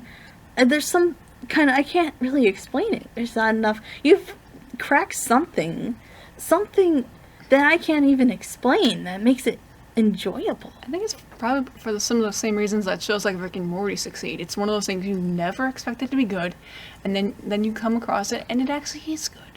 It has that kind of feel to it, but with its flaws. I mean, everything has flaws. There's no reason... Perfection doesn't exist. Perfection doesn't exist. I never believe it exists, or we can get close, but...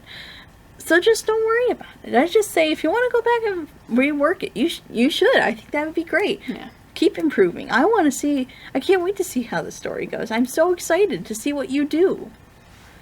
So, on that note, we're going to discuss two ideas we kind of came up with. Mm-hmm. If you ever wanted to, for whatever reason, rework the story without Five Nights at Freddy's, based on our opinions and thoughts and explanation. The Five Nights at Freddy's thing seems a little out of nowhere. Seems like you just put it in there to have like a... And that's okay. I mean, if you want to do that, and you want to explore that idea of what it's like, what Five Nights at Freddy's be like, and now the characters in MLP would react to it, that's fine. I think that's cool. It'd be an interesting sort of look at how it would react. Like, I know, not like the first time we've seen this happen. Follow Equestria, I think there was a Silent Ponyville. I can't remember if that was named, like, Silent Ponyville? What, you mean like from the Silent Hill? Silent Hill Pony Crossover. I haven't read it, but sounds horrifying. It was done by the same person who did Motherly Scootaloo, and they did have pretty great writing for that. So I'm just going to assume it was pretty good, too. I know I'm making assumptions, and I try never to make assumptions, but, you know. I know, the Silent Hill games are horrifying, so I'd stick well away. Written. I'd stick away from that. I never played them, but from what I understand, they're pretty well written. So, two new ideas that you could take a look at. Maybe you even want to write an alternate version to this. Yeah. You can even have Starlight return for whatever reason. It's totally up to you. It's all up to you. Whatever you want to do is your story, your characters. Do whatever you feel comfortable with. Do whatever makes you happy. So, We could do what I'm going to call changing the headcanon. You could have Samakai never meets Starlight. I mean, Maniac never meets Starlight. Starlight just happens to waltz into town, kind of like how we mentioned, and this is going to be similar to what we mentioned for the last person. You can have her sort of be this vaudeville act kind of person, where she can still take the cutie marks, but she replaces them. She changes their destiny. Yeah. Like, step right up, sir. You hate your And she butt does mark. this, Get a new one. she'll go from town to town doing this, and eventually they become so depressed with their new cutie marks that maybe they fade away and turn, just fade away in general, and they don't become special, and they become these, like, kind of sad shells what they once were, and Starlight could, very well be the cause of it, and eventually track her down to this one town where she's doing it, and eventually offers it to her, and kind of feeds off their insecurity, kind of like how Discord fed off their their weaknesses as characters. Yeah. It would, and of course it will sound like that, but you could do something where you twist it so it doesn't really sound the same, but it has that same sort of manipulation quality. Plus, it would give her a reason for taking the cutie marks in the first place. It could be. You could even change the backstory to she hated her cutie mark, or you could still even keep that backstory, but change it to a way that fits, and that'd be really cool. Yeah. I'd even recommend if you don't do it, someone do it. It's sort of my original thought when I heard. That's the my story biggest problem with Starlight. Season 5. I know she doesn't want to go to Spiegel, but why would she keep the cutie marks? If she doesn't want anyone to be equal, she would just destroy them, or just I don't know.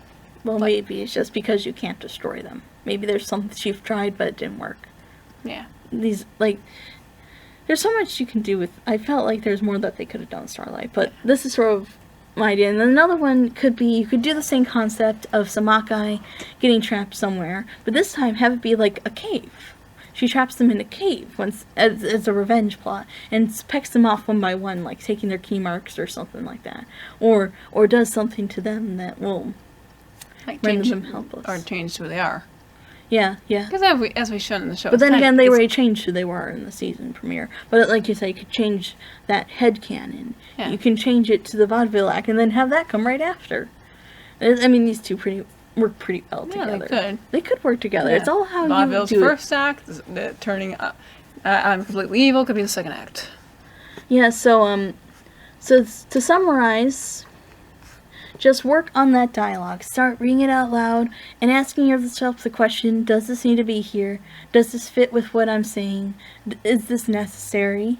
And do I need to add more? Mm-hmm. These are questions you should always be asking yourself when proofreading. That's another thing. Definitely work on some of the proofreading. Definitely wait a day, wait a week before reading these over, and definitely just give yourself some time so when the proofreading does happen, you can catch more mistakes. And that saying, to be honest, there isn't that many mistakes. Yeah. And even then, they're very, very small, and it's still well written as is. Hey, at least it's not as bad as the story Hunters in the Snow, which isn't badly written, but it ends up with three friends go hunting, one gets shot. Eventually, it works out so the two friends are eating pancakes, and the one guy who got shot is dying cold in the back of the one guy's pickup truck.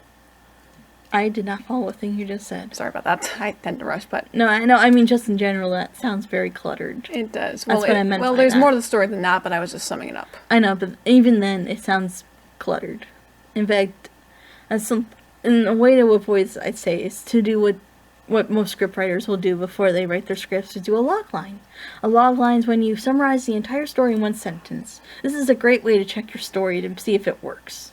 If you really can't summarize one sentence in a clear and concise way that explains everything you need to know going in, then it's probably not going to work. Yeah. Like I say, I'd summarize this as Samakai getting trapped in... this is going to be like a clean log line, mind you, but Samakai getting trapped in a Fazbear pizza as he tries to stop Starlight Grimler from doing whatever she's going to do. Yeah. It sounds a bit... it works, but... Yeah, but... At the same time, it sounds... Cliched, I guess. I wouldn't say this is cliched. Know. I mean, did you ever see that going to happen? No. I mean, we don't even know what she's planning to do with them. Why did she... Yeah, I mean, why the animatronics? Why did Fazbear's of all places? She could have gotten them anywhere else. And why is it just the Makai? And why did she not make sure that the main six were in there? Yeah, because the main six were a pretty big part of it. Not to mention, she would have no quarrel with any of the fillies or colts, so why would trap them there? Yeah, it seems like, there does need to be a bit more explanation here. Yeah. It feels like there needs to be a bit more work, but, like, everything needs It could work. be some of the fact that Everything she needs viewed work. everyone that the main six knew as enemies and decided, you know what, Yeah. screw it, I'm just going to make sure everyone they love is miserable too. Yeah, so that's just something to think about. Work on the dialogue, work on the explanation, the setup, the execution.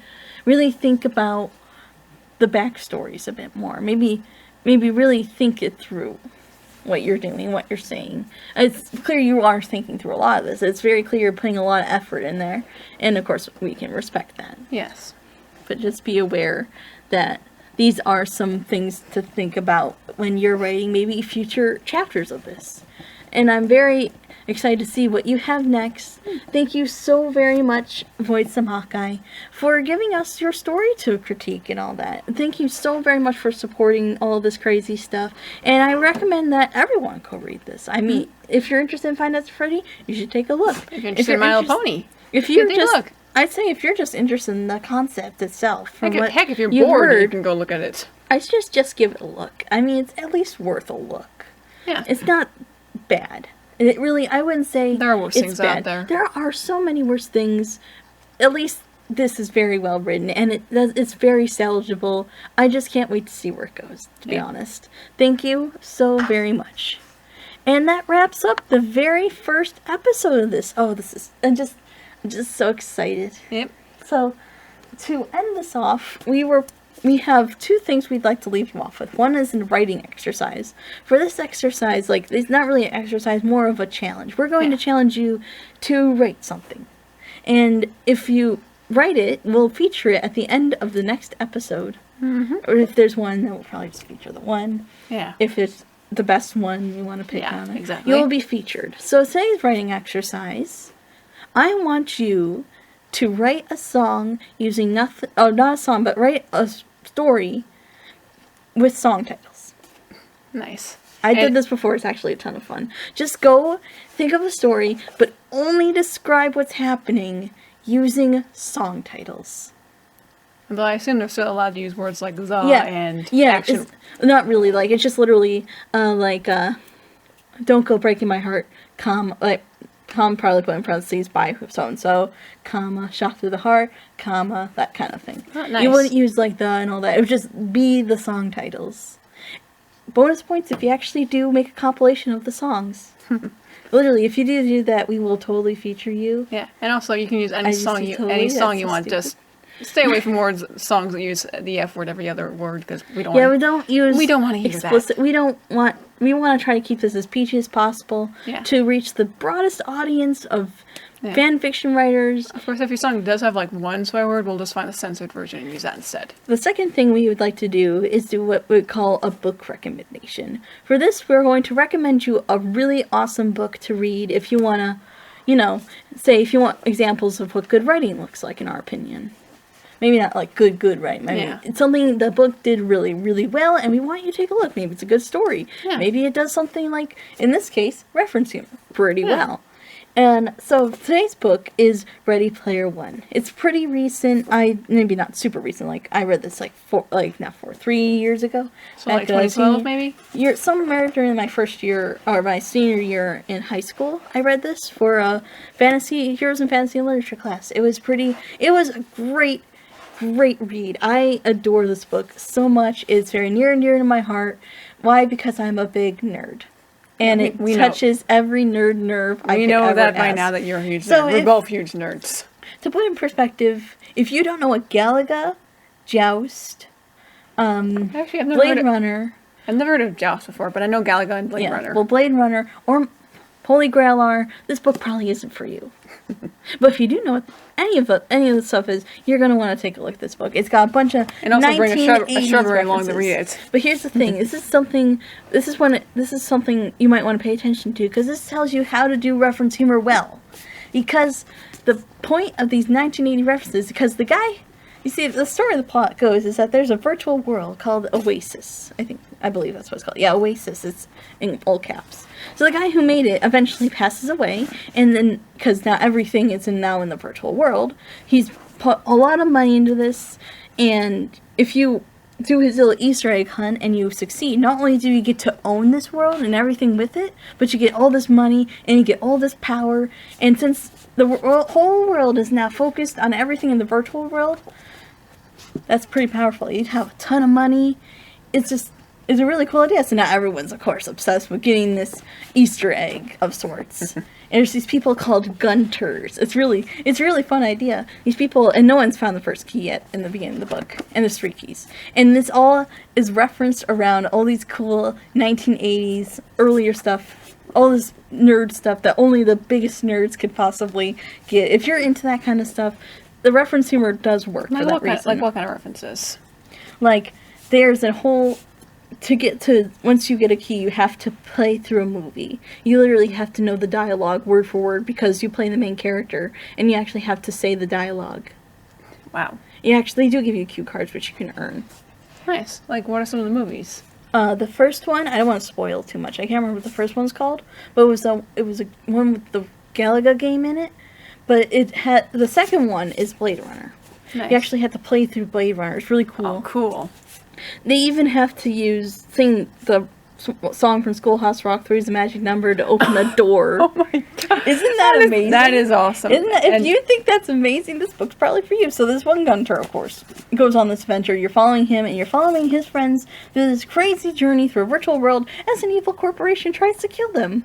Yay, fun times. Trust me, it takes the evil corporation cliche and just goes full 11. It blasts it to 11. These guys are nuts. We're turning it to 11. These guys are nuts. I swear to God, it's so much fun to see the lengths these guys go to in order to find this egg. It is nuts. It's really fun. You can see a lot of geek culture in this. How much of them it's an actual egg? In fact, it probably... Knowing the humor, there probably is like this this giant guy, ostrich egg or something. Yeah, and this guy the guy who actually made the game, the reason for these 80s references, because he's a big 80s nut. Nice. He's into that thing. He's a big 80s geek. Or old culture geek. I can't. It seems mostly in the 80s. And more of a Star And you'll Wars understand geek. more when you actually read it. It's a pretty long book. It's like 300 something pages. 374 pages, I think. Not the actual story. Like somewhere 360 at least. It's a very long book, but it's highly worth the read. It's really fun to read. I had a fun time. I liked a lot of this book. I love everywhere it goes. And I know the author did another book, I think called Apocalypse, but I heard it wasn't as good. But I recommend just reading this book. If you want to read the other book and you're a big fan of this, go ahead. It's a really cool idea. And I really like the use of the virtual world. I like everything. He really thinks of everything. It's really cool. Highly recommend it. And I think that we'll about do. So remember the challenge is that you have to write us a song, or not a song, I keep saying mixing this up. You have to write us a story just using song titles. It's a lot of fun. And if you do put together a song, we will definitely feature this stuff. And actually, I have an idea too. If for a bonus challenge, use only songs that are made by bronies or focus on My Little Pony. Oh, that's good. For an extra challenge. Good. Yes, for an extra challenge, but don't do an entire album. Yeah. Like, don't do... Like one artist. Add variety. No, I mean, like, there's, like, that big opera guy. Don't do that. That's cheating. You're a cheater if you do that.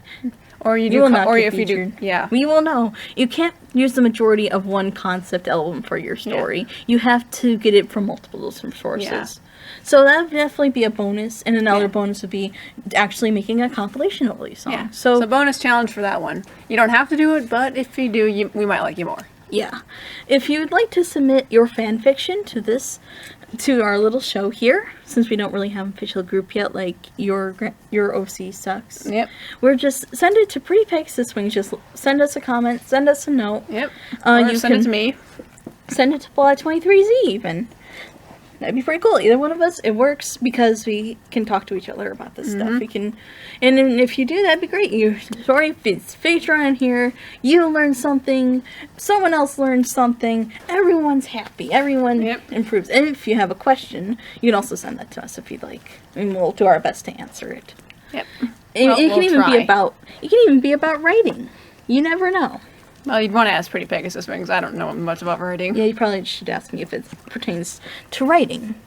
So what can you send us? Well, you can send us your fan fiction. If you have a story idea that isn't exactly full out written yet, you can just send us a summary like, I'm sorry, I'm going to butcher your name again. Lacatube, I can't do it. I'm so sorry. We don't know how to pronounce your name. I'm We're so sorry. Latchatube? Latchatube. I'm just going to go Latchatube. Yeah, you can do what she did. You can send me a summary. You can send me a question about your story, even if you need me to do that. You can send the full fan fiction, you can send a bit of the fan fiction, just the first chapter. Just send us anything that's written for fan fiction and it's MLP related. And we'll do our best to give you the best advice. And I'd say that's about it. Thank you so much for your support. Thank you to Voice Maka and Lakatube for contributing to the first episode. It really means so much to us that you would support such a small idea. Really. And don't forget to check out their DeviantArt pages. They got some pretty cool stuff on there. Mm-hmm. We highly recommend it. So I am Pretty Pegasus Wings. And I'm Law23Z. Thank you for watching, and hopefully we'll see you again soon.